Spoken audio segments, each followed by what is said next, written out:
you talked about being prepared. Do you do any kind of batch cooking techniques for yourself in your daily life? All of it. Those curry-based cubes that I just showed you is done in batch cooking because I can use them in soups and gravies and these everyday meals. I do batch cooking of ginger garlic powder. Ginger garlic paste. All these seasoning mixes. The chutneys are done in batch cooking. I batch freeze my vegetables. So now what did I buy the other day? Quite a bit of Indian vegetables, ethnic vegetables. I go to Mexican store, Chinese store, Indian store, African stores. I go to all ethnic stores and buy different kind of vegetables from them. And once I buy them enough. For okra, I bought extra okra yesterday. And now I'm going to wash it, chop it, and batch freeze it. So I do a lot of batch freezing, and then it comes in handy when I'm batch cooking. Great, thank you. Tiffany says, in your private practice near Chicago, how does a person schedule an in-person appointment? Okay, so please text this number 630-686-7300, and that's the number for my office and Say it one more time, 630-686? 686-7300. Okay, thank you. I'll put it in the show notes. No problem. So yeah, even for these recipes, just text me your name, email to that number, and I will send you the copies of these recipes as well. Mona wants to know how you dry your curry leaves. Oh, just air dry them. I just leave them. I wash them and just hang dry, or just spread it on a cloth, and they are done. Here's a cooking question from Joyce. Is there a way to stop the slimy texture of okra in preparing it? Okay, very good question. I'm so glad that you asked. So what I do, I chop my okra, and if she has a toaster oven or even the regular oven, I bake my okra in there at 400 degrees. No, actually 425 degrees in my toaster oven. Okay, the big oven the temperature may vary a bit, but in my toaster oven, I bake it for like 5-7 minutes, and it removes all the sliminess in it, and then I use it in my stir fries or whatever I'm cooking with it. And if you bake it a little longer, it becomes nice and crunchy. You know, I find air frying or grilling, it doesn't become slimy. That is true too. So what I do, basically, the baking is very similar to air frying. The same thing. You know, since you specialize in gut health, I once heard one of the GI doctors said that it was the slimy part that actually was really good for our gut. Absolutely. That's the prebiotic fiber. And it's the same kind that they use in statin drugs. Similar component. Yeah, so there's nothing wrong in eating a gumbo with slightly slimy okra in it. You get over the sliminess. There's a question. Right. What is your favorite rice for health, and your favorite spices when you cook spinach or greens? Okay, so let me answer the rice question. I like wild rice, wild, not white. Okay, and I also like Lundberg's long grain brown rice. Okay, and when it comes to spices for greens, so it depends what kind of recipe I'm cooking. If I'm in the mood for like doing my verduras, like or my greens, which are like more Mexican style, then I just go with like a little bit of chipotle chile and garlic. If I'm making it Indian style, like spinach dal, then it's going to be the tamarind podi that I showed you. But if you don't have that, then it's going to be cumin powder, coriander powder, little bit of garlic, not too much, and green chilies or cayenne, and a lot of onion and tomato in the gravy, and then lentils and spinach in it. If I'm doing the Italian style, then of course the garlic and just garlic really.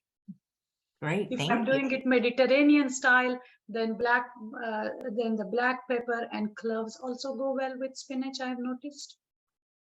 Interesting. Nurse Sandy says, do you also teach your patients meditation? No, I don't teach them. Like I don't have any formal classes or anything, but I do promote meditation. I on YouTube I found this video. It's called Silva method, SILVA. It's a Silva method, 3-2-1 method, 15-minute thing, and I tell everybody to listen to it the first thing in the morning. I mean, I do it while I'm in the bed. First 15 minutes, that's it, and I'm done. And that's what I promote. What I for beginners, I promote a little bit of mindfulness, that when they're eating or talking or doing whatever, just be mindful, just be grateful, which is also part of meditation. But and meditation, again, I have said, I always feel that it doesn't have to be a hour-long process, and you shouldn't be fighting thoughts. In fact, it's interesting that you asked me that question.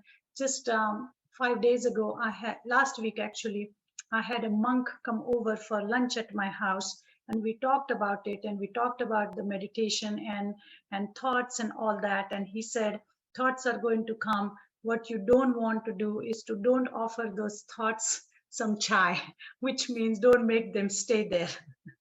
It's funny. So, I love that. yeah. So he said, for people you offer chai, but for thoughts, let them go. That's funny. Okay, here's a question. Do you have a preference for where you source your herbs and spices? And there's a comment that the recipes on your YouTube channel are golden. Oh, thank you. No, I go to, like I said, I go to ethnic stores for my spices. For herbs, I'm involved in the community garden, so I get all my herbs there. I wash them and I just hang dry them, or spread them on a muslin cloth, and that's how I get my herbs. But spices go to all. I'm urging everybody to visit ethnically diverse stores or ethnic grocery stores. You will find so much goodies there, so many different things there, and that is what makes this whole food plant-based living so easy, so exciting. I mean, every day in the morning I'm excited, even if I have eaten this cauliflower and rasa like zillion times in my life. Every time I make it with different podi or different spice or with different vegetable, it is exciting for me. So yeah, just go and explore the ethnic stores. Yeah, they're great. What do you do for sweet? What I do for sweet? Okay, very good question again. So of course the usual little bit of dry fruit and fresh fruit, sometimes frozen fruit. To tell you the truth, I don't get as many dry cravings for sweets when I fuel myself correctly. I don't have those cravings. But if I ever do, then some dark chocolate. I have, like I said, some, again, sweet fruits like jackfruit and papaya are really good options for candy and cookies and any of that stuff. Occasionally I would have an ice cream, the banana ice cream. Absolutely. And that's it. That's great. For the chocolate and coffee fix, I make a chocolate malt, so to speak, with plant-based milk and little bit of molasses in there. Oh, nice. And cocoa powder. Kelly wants to know, with ginger and turmeric, do you peel it or do you leave the skin on? So when I said I freeze everything, I do mean I freeze everything. So this is my frozen turmeric. Are you able to see? Right here. So this is my frozen turmeric, which is frozen with skin on, along with ginger, which has skin on. So this is all frozen. So when it's time, I just have to grate it, and the skin just becomes a part of it. That's cool. I love it. I do the same thing. Yeah, there's no need to peel anything, guys, because peel is the one which has a lot of nutrients in for most of the fruits and vegetables. Absolutely. Hey, I don't know if you've watched the show before, but the most popular question is, what do you eat in a day? Okay. All right. So in the morning, I make myself a porridge. Again, it is batch cooked. I make it every 4 days, and it has all multiple grains like quinoa and buckwheat, millet, different kinds of millets, little bit of steel cut oats. I cook it with some dates, and I use spice in there, but it's the sweeter spice, which is like cinnamon, or nutmeg and cardamom and saffron. So it's a very gourmet type of a porridge with some berries. Then for mid morning snack, I have some, maybe a plum or a peach, or a dry fig or fresh fig, whatever fresh fruit I have.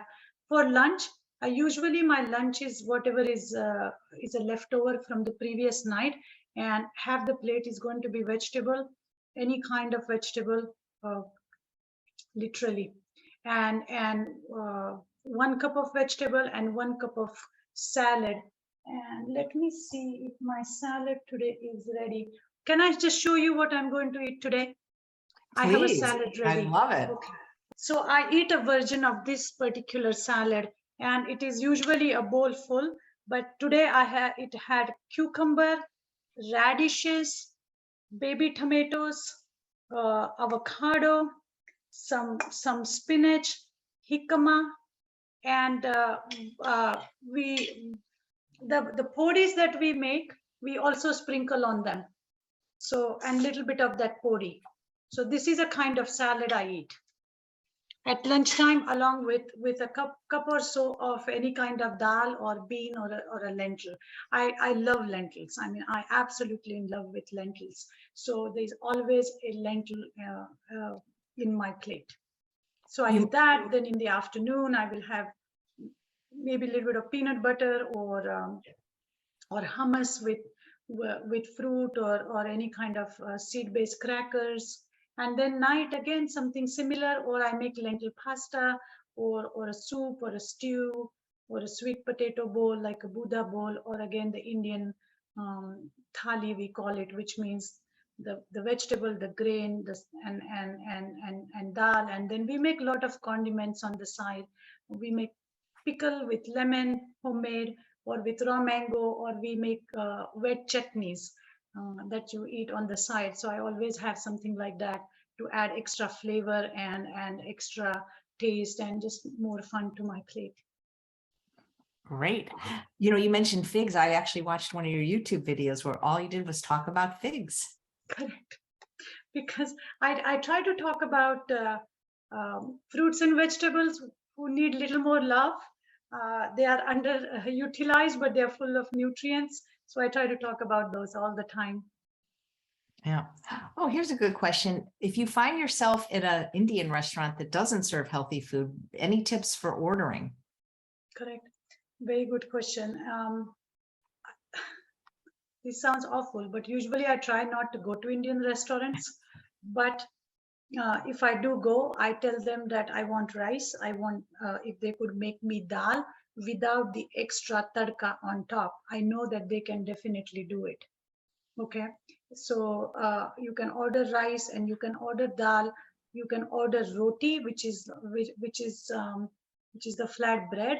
And roti doesn't have, they don't need to put any butter or oil in it. You can tell them you just want plain roti without any oil, butter on top.